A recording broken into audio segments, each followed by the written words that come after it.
Sveiki, tai dabar parodysiu, kaip paprasta paleisti mūsų auginimo automatizuotą sistemą Aqua 3. Štai yra paruošta sistema, jūs įsipakavę ją būtent taip ir rasite. Yra šviestuvas, štai stovas su šviesa. Aš iš karto įjungsiu į maitinimą tam, kad... Taip, čianais yra iš karto sureguliuotas laikmetis. Tai esu padaręs standartiškai bus nuo 6 iki 22 valandos, kad jis tai veikia. Jeigu norit, galite pasikeisti. Tai ką mes darom, mes nuimam. Kol kas čia testavausi veikia. Tai jeigu jūs gausite ir šiek tiek bus vandens, tai viskas yra tvarkoja, kadangi vyko testavimas, ar sistema veikia. Tai aš paimu rezervuarą.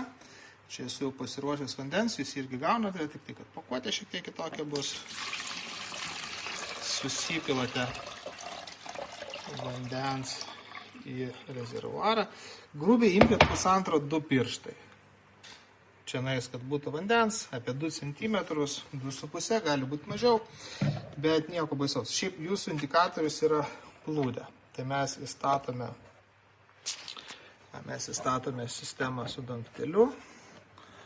Taip, žiūrim, kad laidas ten per galą išeitų. Ir mes turime plūdę. Plūdė rodo, kad dabar vandens pilna. Kai plūdė jau bus beveik apačioj, jums bus signalas, kad atėjo laikas papildyti maistinę medžiagom. Taip, dabar ką aš padarau, šviesa veikia, automatiškai pompuoja į viršų maistinės medžiagas su vandeniu. Ir jinai dirba visą parą, plona srovytė, matot, bėga plona srovė ir taip automatiškai bus užmaitinamos maistinėmis medžiagomis mūsų augaliukai. Esu pasiruošęs augalus, tai ir juos pradedu dėlioti.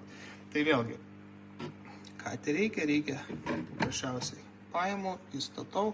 Šiaip darau įvairiausius eksperimentus, tai šiandien yra žemuogės,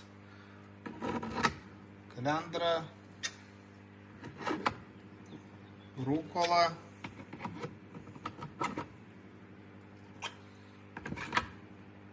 statau aplinkui, mes turime 15 taškų, į 15 taškų įsidėliojame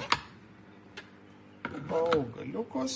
Svabūnam, čia turiu tokių šiokių sudygusių, susidedu, jie pradės irgi stieptis į viršų. Taip, 1, 2, 3, 4, 5, 6, 7, 8, 9, 10, 12, 13 ir 15.